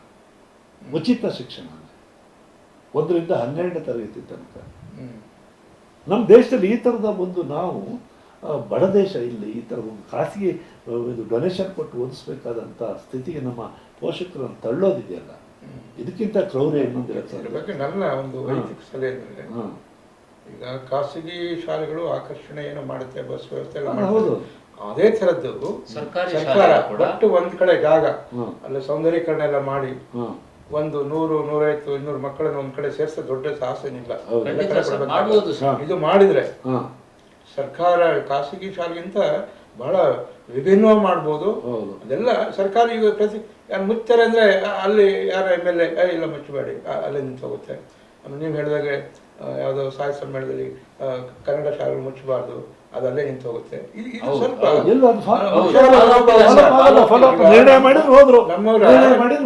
ನಮ್ಮೂರಲ್ಲಿ ಬೆಟ್ಟ ಇದೆ, ಅದು ಶೈಕ್ಷಣಿಕ ತಾಣ ಮಾಡ್ಬೋದು. ಅಲ್ಲಿ 200 300 ಮಕ್ಕಳನ್ನ ಅಲ್ಲಿರೋ 10-20 ಶಾಲೆಗಳನ್ನೆಲ್ಲ ಒಂದ್ ಕಡೆ 10 ಬಸ್ ಹಾಕಿ ಸರ್ಕಾರಕ್ಕೆ ಹೌದು. ಇಲ್ಲಿ ಒಂದು ವಿದ್ಯಾರ್ಥಿ ನೀವು ತಿಂಗಳಿಗೆ 25,000 ರೂಪಾಯಿ ಖರ್ಚು ಮಾಡ್ತಾ ಇದ್ರೆ ಅದೆಲ್ಲ ಒಟ್ಟಿಗೆ ಸೇರಿಸಿ 5,000 ರೂಪಾಯಿನಲ್ಲಿ ಒಂದ್ ಕಡೆ ಕ್ಲಸ್ಟರ್ ಒಂದ್ ಕಡೆ ಸೇರಿಸುವಂತ ಬಸ್ಸಿನ ವ್ಯವಸ್ಥೆನ ಪೋಷಕರು ಖಂಡಿತ ಕೊಡ್ತಾರೆ. ಅಲ್ಲ, ನೀವು ಇದಕ್ಕೆ ಖರ್ಚು ಮಾಡ್ತಿಲ್ಲ, ವಿದ್ಯಾರ್ಥಿ ವ್ಯವಸ್ಥೆ ಖರ್ಚು ಮಾಡ್ತಿದ್ರಲ್ಲ. ಆ ಸಂಸ್ಥೆ ಮುಖ್ಯಸ್ಥರಾದವರು ಊರಿನ ಹಿರಿಯವರು ಅಂತ ಏನ್ ಅನ್ಕೊಳ್ತೀವಿ, ನಮ್ಮ ಶಾಲೆ ಉಳಿಸ್ಕೋಬೇಕು, ನಮ್ಮ ಶಾಲೆ ಚೆನ್ನಾಗಿ ಕಾಣ್ಬೇಕು ಅನ್ನೋದು ಬೇಕು ಸರ್. ಎಷ್ಟೋ ಶಾಲೆಗಳು ಬಣ್ಣನೆ ಕಾಣದಂತವು ಇದಾವೆ, ಶೌಚಾಲಯಗಳು ಇಲ್ದಂತವು ಇರಬಹುದು. ಹೀಗೆ ಅವುಗಳನ್ನ ಏನಾದ್ರೂ ಒಂದು ಒಳ್ಳೆ ಇದಕ್ಕೆ ಹೋಗೋಣ. ಈ ನಮ್ಮ ಹಳ್ಳಿ ಜನಗಳೇನಾಗಿದ್ದಾರೆ ಅಂದ್ರೆ, ನನ್ನ ಮಗನ ಕೂಡ ಸೂಟು ಬೂಟ್ ಹಾಕೊಂಡು ಶಾಲೆಗೆ ಹೋಗ್ಬೇಕು, ಬಸ್ಸಲ್ಲಿ ಹೋಗ್ಬೇಕು, ಅದೇ ತರ ಮಾಡ್ಬೋದು. ಈಗ ನಮ್ಮ ಶಾಲೆಗಳು ಮಾಡ್ಬೋದು. ಒಂದು ಯಾರು ಕುವೆಂಪು ಹೇಳಿದ್ರು, ದೇಶ ನನ್ನದು ನಾಡು ಎನ್ನದ ಮಾನವ ಎದೆ ಸುಡುಗಾಡು. ನಂದು ದೇಶ, ನನ್ನ ಊರು, ನನ್ನ ಶಾಲೆ, ಆ ಭಾವನೆ, ಆ ಸುಡುಗಾಡು ಇದ್ರೆ ಎಲ್ಲ ಒಂದ್ ಕಡೆ ಗೋಮಾಳ ಇರುತ್ತೆ. 20 ಶಾಲೆ ಎಲ್ಲ ಮಕ್ಕಳು ಒಂದ್ ಕಡೆ ಸೇರಿಸಿ ಆ ವಾತಾವರಣ ನಿಮಿಷ ಬರ್ತಾರೆ, ಅಲ್ಲೇ ಬರ್ತಾರೆ. 10 ಶಾಲೆ ಪಂಚಾಯತಿ ಯಾಕೆ ಸರ್ಕಾರ ಯೋಚನೆ ಮಾಡ್ತಾ ಇಲ್ಲ? ಪೋಷಕರು ಬರ್ತಾರೆ, ಅವ್ರು ಬೇಕಾದ ವಾತಾವರಣ. ಹೌದು. ಈಗ ನಾವು ನಮ್ಮೂರು ಶಾಲೆಗೆ ಹೋಗ್ತೀವಿ, 21 ಮಕ್ಕಳು. ಆ ಮಕ್ಕಳು ನೋಡಿದಾಗ ನಾನೇ ಹೋಗ್ತೀವಿ, ಇಂಟ್ರಾಕ್ಷನ್ ಮಾಡ್ತಾರೆ, ಅದೆಲ್ಲ ಕಲ್ಚರ್ ಕಲಿಸ್ತಾರೆ. ಬಟ್ ಅವ್ರು ಕಲಿತಕ್ಕಂಥ ಮನಸ್ಥಿತಿ ಇದೆಯಲ್ಲ, 2 ಮಕ್ಕಳು ಇಟ್ಕೊಂಡು ಏನ್ ಹೇಳ್ಕೊಡೋದು? ಯಾರು ಹೇಳ್ತಾರೋ 2, 3, 1 to 7 21 ಮಕ್ಕಳಿದ್ದಾರೆ, 3 ಜನ ಟೀಚರ್ಸ್. ಒಂದು ಶಾಲೆ ಒಂದು ಸಂಭ್ರಮ ಬೇಕಲ್ಲ, ಸಂಭ್ರಮ, ಆಟ ಆಡ್ಬೇಕು. 2 ಮಕ್ಕಳು ಸೇರಿಸ್ಕೊಂಡು ಇಲ್ಲಿ ಹಾಸನದ ಕಾಟಿಹಳ್ಳಿ ಶಾಲೆಯನ್ನ ನಮ್ಮ ಬಾಲರಾಜು ಅವರು ನೋಡ್ಕೊಂಡು ಅದನ್ನು ಒಂದು ಸುದ್ದಿ ಮಾಡಿದ್ರು. ಸರ್ಕಾರಿ ಶಾಲೆ ಅಷ್ಟು ಚೆನ್ನಾಗಿದೆ ಅಂತ. ಮನಸ್ಸು ಬೇಕು ಸರ್, ಅಂತವ್ರನ್ನ ನೋಡ್ಕೊಂಡು ನಾನು ಮಾಡ್ಬೇಕು ಅನ್ನೋದು ಬೇರೆಯವ್ರಿಗೂ ಬೇಕು, ಅಧಿಕಾರಿಗಳಿಗೂ ಬೇಕು. ಅಧಿಕಾರಿಗಳು ಬಿಒಗಳಿಗೆ ಪ್ರೇರಣೆ ಮಾಡಬೇಕು, ಬಿಒ ಶಿಕ್ಷಕರಿಗೆ ಈಗಾಗಲೇ ಸರ್ಕಾರ ಒಂದು ಅಧಿಸೂಚನೆ ಹೊರಡಿಸ್ತಿದೆಯಂತೆ, 10ಕ್ಕಿಂತ ಕಡಿಮೆ ಇರೋ ಶಾಲೆಗಳ ಮಕ್ಕಳ ಶಾಲೆಯನ್ನು ಮುಚ್ಚಿಸ್ಬೇಕು ಅಂತ. ತರುವಾಗ ತುಂಬಾ ಹೋರಾಟ ಮಾಡ್ತಿರ್ತೀರಿ, ಯಾಕೆ ಮುಚ್ಚಿಸುವಂಥದ್ದು? ನಾವು ಎಲ್ಲರೂ ಕೂಡ ಇದು ಯಾರೋ ಒಬ್ಬ ಅವನ ಮೇಲೆ ಮಂತ್ರಿ ಮೇಲೆ ಇನ್ನೊಬ್ಬರ ಮೇಲೆ ಅಧಿಕಾರಿ ಮೇಲೆ ಇನ್ನೊಬ್ಬರ ಮೇಲೆ ಹೇಳುವಂಥದ್ದಲ್ಲ. ಪ್ರತಿಯೊಬ್ಬ ಮನುಷ್ಯ ಕೂಡ ಇದು ನಂದು ಜವಾಬ್ದಾರಿ. ಅಲ್ಲಿ ಯಾರು ಮೊದಲು ಅಲ್ಲಿ ಶಿಕ್ಷಕರಿಂದ ಶುರು ಆಗಬೇಕು. ಶಿಕ್ಷಕರು ಇಂಥ ಚಿಂತಾಜನಕ ಪರಿಸ್ಥಿತಿ ಬಾಯಿ ಅಳಬೇಕು, ಈ ಪೇರೆಂಟ್ಸ್ಗಳು ಕರಿಬೇಕು, ಸಭೆ ಕರಿಬೇಕು. ಎಲ್ಲ ಕಡೆ ಶಾಲಾಭಿವೃದ್ಧಿ ಸಮಿತಿ ಇದೆ, ಕಣ್ಣೀರು ಹಾಕ್ಬೇಕು ಅನ್ನೋ ಇಂಥ ದುಸ್ಥಿತಿ ಇಟ್ಕೊಂಡು ಏನಾದ್ರು ಇಂಪ್ರೂವ್ಮೆಂಟ್ ಮಾಡ್ಕೊಂಡು ಸುಧಾರಣೆ ಮಾಡೋಣ ಅಂತ ಹೇಳಿ. ಟೀಚರ್ಸ್ ಫ್ಯಾಕಲ್ಟಿ ಒಳ್ಳೆ ಟೀಚರ್ ಇದ್ದಾರೆ, ಯಾಕಂದ್ರೆ ಕ್ವಾಲಿಟಿನೇ ಅಲ್ಲಿ ತಗೊಳ್ಳೋದು. ಹೌದು. ಆದರೆ ಆ ವ್ಯವಸ್ಥೆ ಸರಿ ಆಗ್ಬೇಕು, ಆ ಶಾಲೆ ಸರಿ ಹೋಗ್ಬೇಕು, ಅಲ್ಲಿ ಏನೇನು ಫೆಸಿಲಿಟೀಸ್ ಬೇಕು, ಮಕ್ಕಳು ಅಲ್ಲಿಗೆ ಹೋಗೋದನ್ನ ಇಲ್ಲಿಗೆ ಬೇಕು ಅಂದಾಗ ಫೆಸಿಲಿಟೀಸ್ ಕೊಡ್ಬೇಕು ನಾವು. ಅದ್ರ ಬಗ್ಗೆ ಯೋಚನೆ ಮಾಡಿ ಒಂದು ಇಂಪ್ರೂವ್ಮೆಂಟ್ಸ್ ಮಾಡಬೇಕು ಶಾಲೆಗಳನ್ನ, ಅವಾಗ ಮುಚ್ಚಲ್ಲ. ಯಾಕೆ ನನ್ನ ಮಗನ ಇಲ್ಲೇ ಓದ್ಲಿ, ಅಷ್ಟೊಂದು ದುಡ್ಡು ಕೊಟ್ಟು ಅಲ್ಲಿಗೆ ಯಾಕೆ ಕಳಿಸ್ಬೇಕು, ಇಲ್ಲೇ ಚೆನ್ನಾಗಿ ಹೇಳ್ಕೊಡ್ತಾರೆ ಅನ್ನೋ ಶಾಲೆಗಳು ಇದಾವೆ ಸರ್. ನಾವು ನೋಡಿದೀವಿ ಸರ್, ಸರ್ಕಾರಿ ಶಾಲೆಗಳು ಒಳ್ಳೊಳ್ಳೆ ಶಾಲೆಗಳು ಇದಾವೆ ಸರ್. ಹಾಗಾಗ್ಬೇಕು ನಮಗೆ. ಇದ್ರ ಬಗ್ಗೆ ಚರ್ಚೆಗಳು ಹಲವಾರು ಚರ್ಚೆ ಆಗಬೇಕು. ಈ ತರದ ಮನಸ್ಸಿರೋರು ನಮ್ಮ ಇದಕ್ಕೆ ಬರಲಿ, ಚರ್ಚೆ ಮಾಡೋಣ. ಇನ್ನು ವಿಚಾರಗಳು ಸಾಕಷ್ಟು ಇದಾವೆ ಸರ್. ಅದರಲ್ಲೂ ನೋಡಿ, ಈಗ ಅವರು ಒಂದು ಪ್ರೈವೇಟ್ ಸಂಸ್ಥೆಯನ್ನ ಅಭಿವೃದ್ಧಿ ಪಡಿಸಿದಂಥವ್ರು, ಸ್ವಲ್ಪ ಮಟ್ಟಿಗೆ ನಾನು ಒಂದು ಸರ್ಕಾರಿ ಶಾಲೆಯನ್ನ ಈ ಮಟ್ಟಿಗೆ ಮಾಡ್ಬೋದು ಅಂತ ತೋರಿಸಿರು. ಇದರಲ್ಲಿ ಪ್ರತಿಯೊಬ್ಬರು ಆಸಕ್ತಿ ಇದೆ ಸರ್, ಉಪಯೋಗಿಸ್ಕೊಳ್ಳಲ್ಲ. ನಾನೆಲ್ಲಿ ಕೇಳೋದು, ಕೊಡೋರು ಇದ್ದಾರೆ ಸರ್, ಖಂಡಿತವಾಗೂ ಕೊಡೋರು ಇದ್ದಾರೆ. ಅದು ಒಳ್ಳೆ ರೀತಿ ಬಳಕೆ ಆಗಬೇಕು. ನಮ್ಮಲ್ಲೇ ಮುದ್ದೇಗೌಡರು ಒಂದು ಉದಾಹರಣೆ, GL ಮುದ್ದೇಗೌಡರು ಅಂತ, ಅವರು ಒಕ್ಕಲಿಗರ ಸಂಘ ಅವ್ರು ಬರೋಕ್ಕಿಂತ ಮೊದಲು ತುಂಬ ಕಷ್ಟದ ಪರಿಸ್ಥಿತಿ ಇತ್ತು. ಅವ್ರು ಬಂದಮೇಲೆ ಇವತ್ತು ಕೋಟ್ಯಾಂತರ ರೂಪಾಯಿ ಇದನ್ನು ಕೊಟ್ಟಿದ್ದಾರೆ ಜನ. ಇವತ್ತು 1,000 ಹೆಣ್ಮಕ್ಳಿಗೆ ಅವರು ಇದನ್ನು ಮಾಡಿದ್ದಾರೆ, ಹಾಸ್ಟೆಲ್ ಫೆಸಿಲಿಟಿ ಸೌಲಭ್ಯಗಳನ್ನು ಒದಗಿಸುವಂಥ ಕೆಲಸ ಮಾಡಿದ್ದಾರೆ. ಆ ಥರ ಅಂದರೆ ಅವರು ಅವ್ರ ಹತ್ರ ಒಂದು ಪಾರದರ್ಶಕ ಇದೆ. ಕೊಟ್ಟಂಥ ಹಣನ ಸಹ ಅವರಿಗೆ ವೈಯಕ್ತಿಕವಾಗಿ ಅವ್ರು ಏನಾಗಬೇಕಂಥದ್ದು, ಅವರು ಉದ್ಯಮಿ ಸ್ವಂತಕ್ಕೇನು ಬಳಕೆ ಮಾಡಬೇಕಾದ ಅವಶ್ಯಕತೆ ಇದೆ. ಲೆಕ್ಕ ಕೊಡ್ತಾರೆ, ಕರೆಕ್ಟಾಗಿ ಸರಿಯಾದ ರೀತಿಯಲ್ಲಿ ಉಪಯೋಗಿಸ್ತಾರೆ ಅಂತ ಒಂದು ವಿಶ್ವಾಸ ಮೂಡ್ತಾ ಹೊರಟೋಗುತ್ತೆ. ಆ ಥರ ಇವತ್ತು ಕೇವಲ ಸರ್ಕಾರವನ್ನು ಬೈತಾ ಕೂತ್ರೆ ಅರ್ಥನೇ ಇಲ್ಲ. ಅದಾಯ್ತು ಇದಾಯ್ತು ವಿರೋಧ ಪಕ್ಷದ ನಾಯಕರು ಟೀಕೆ ಮಾಡೋದು, ಅವ್ರ ಕಾಲದಲ್ಲಿ ಇನ್ನೇನಾಗಿತ್ತು ಪ್ರಶ್ನೆ ಕೇಳೋಕ್ಕೋದ್ರೆ ಅವ್ರ ಕಾಲದಲ್ಲೂ ಇದೇ ಥರದ ಒಂದು ಚಿಂತಾಜನಕ ಪರಿಸ್ಥಿತಿ ಇದೆ. ಅದಕ್ಕೋಸ್ಕರ ಎಲ್ಲರೂ ಕೂಡ ನಮ್ಮ ಶಾಸಕರುಗಳಿರ್ಬೋದು, ರಾಜಕಾರಣಿಗಳಿರ್ಬೋದು, ಅವ್ರಿಗಂತೂ ಜವಾಬ್ದಾರಿ ಜಾಸ್ತಿ ಇದೆ. ಅವರು ಇದನ್ನು ನಮ್ಮ ಶಾಲೆಗಳನ್ನು ಒಂದು ಸುಧಾರಣೆ ಮಾಡಲೇಬೇಕು ಅನ್ನುವಂಥ ಒಂದು ಸಂಕಲ್ಪ ಮಾಡಿ ಹೊರಡಬೇಕಾದಂಥ ಒಂದು ಕಾಲಘಟ್ಟಕ್ಕೆ ಬಂದಿದ್ದೇವೆ.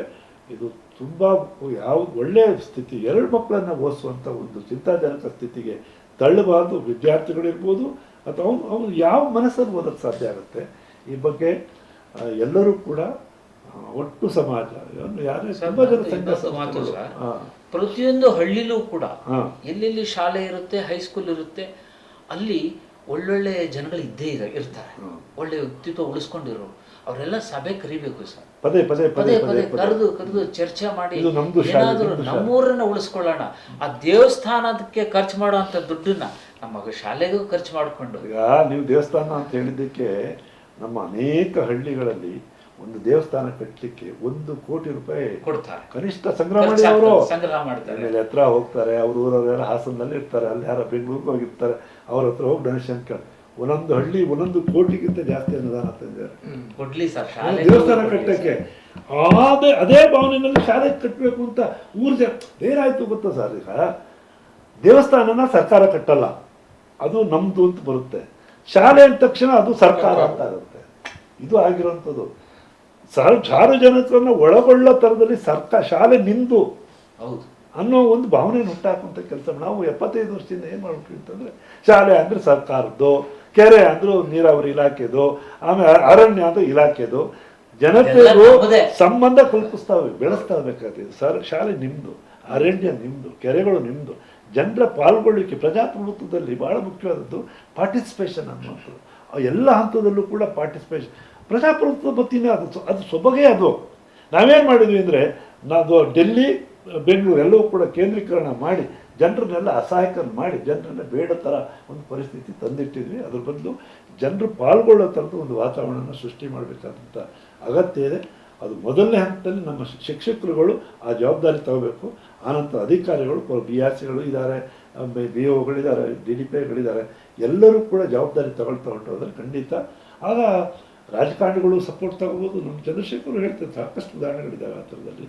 ನೋಡಿ, ಈ ಶಾಲೆಗಳ ಸುಧಾರಣೆ ವಿಚಾರ ಬಂದಾಗ ನಮಗೆ ಮಂಗಳೂರಿನ ಒಬ್ಬ ಏನು ವಿದ್ಯಾಭ್ಯಾಸ ಇಲ್ಲದೇ ಇರುವಂಥ ಒಬ್ಬ ಹಾಜಬ್ಬ ಅಂತೇಳಿ ಒಬ್ಬರು ಹಣ್ಣಿನ ವ್ಯಾಪಾರ ಮಾಡ್ತಾರೆ. ಸಣ್ಣ ವ್ಯಾಪಾರ, ಅವ್ರಿಗೆ ಭಾಳ ದೊಡ್ಡ ವ್ಯಾಪಾರ ಅಲ್ಲ. ಅವರು ನಮ್ಮೂರಿನ ಮಕ್ಕಳಿಗೆ ಒಂದು ಶಾಲೆಯನ್ನು ಮಾಡಬೇಕು ಅಂತೇಳಿ ಹೊರಟು ಇವತ್ತು ಪದವಿ ಪೂರ್ವ ಶಿಕ್ಷಣ ತನಕ ವ್ಯವಸ್ಥೆ ಮಾಡ್ಕೊಂಡು ಎಲ್ಲರಿಗೂ ಗೊತ್ತಿರುವಂಥ ಅವ್ರಿಗೆ ಇತ್ತೀಚಿನವರಿಗೆ ಪದ್ಮಶ್ರೀ ಪ್ರಶಸ್ತಿ ಬಂತು. ಭಾಳ ಅದ್ಭುತವಾಗಿ ಒಂದು ಶಾಲೆಯನ್ನು, ಒಂದು ಪದವಿ ಪೂರ್ವ ಕಾಲೇಜನ್ನು ಕೂಡ ಅವರು ಸುಧಾರಣೆ ಮಾಡಿರುವಂಥದ್ದು. ಅದು ಇತ್ತೀಚೆಗೆ ಹಾಸನ ಕೂಡ ಅವ್ರು ಬಂದಿದ್ದರು. ಆ ಥರ ಅನೇಕ ಮಾದರಿಗಳು ಕೂಡ ನಮಗೆ ನೋಡಿ ತುಂಬ ಆ ಶಿಕ್ಷಣ ಕ್ಷೇತ್ರಕ್ಕೆ ಬಂದಾಗಂತೂ ನಮ್ಮ ತುಮಕೂರಿನ ಸಿದ್ಧಗಂಗಾ ಸ್ವಾಮೀಜಿಗಳು ಅವರು ಎಷ್ಟು ಸಾವಿರಾರು ಮಕ್ಕಳು, ಇವತ್ತು ಅವ್ರಿಗೆ ಸಾವಿರಾರು ಯಾಕೆ ಲಕ್ಷಾಂತರ ಮಕ್ಕಳು, ಜಾತ್ಯಾತಿ ಆ ಜಾತಿ ಈ ಜಾತಿ ಇತ್ತಲ್ಲ, ಅವರು ಅಲ್ಲಿಯ ಹಾಸ್ಟೆಲ್ ವ್ಯವಸ್ಥೆಯನ್ನು ಮಾಡಿಕೊಟ್ರು. ಆ ಥರ ಸರ್ಕಾರ ಅಂಥೇಳಿ ಬಿಡೋದಲ್ಲ, ನಂದು ಜವಾಬ್ದಾರಿ ಅಂಥೇಳಿ ಎಲ್ಲರೂ ತಗೊಳಕ್ಕೆ ಕೊಟ್ಟರೆ ಈ ಥರ ಅನೇಕ ಹಾಜಪ್ಪ ಅಂಥವರು ಕೂಡ ಉದಾಹರಣೆಗಳು ನಮಗೆ ಸಿಗ್ತಾ ಹೊರಟೋಗ್ತವೆ. ಒಟ್ಟಾರೆ ನಮ್ಮ ಶಾಲೆಗಳನ್ನು ಸುಧಾರಣೆ ಮಾಡಲೇಬೇಕು ಅಂತೇಳಿ ಸಂಕಲ್ಪ ಮಾಡೋಣ ಅಂತ ಹೇಳಿ ಇವತ್ತಿನ ಚರ್ಚೆನ ಇವತ್ತು ಮುಕ್ತಾಯ ಮಾಡೋಣ. ಇವ್ರಿಗೂ ಧನ್ಯವಾದಗಳು. ನಮಸ್ಕಾರ.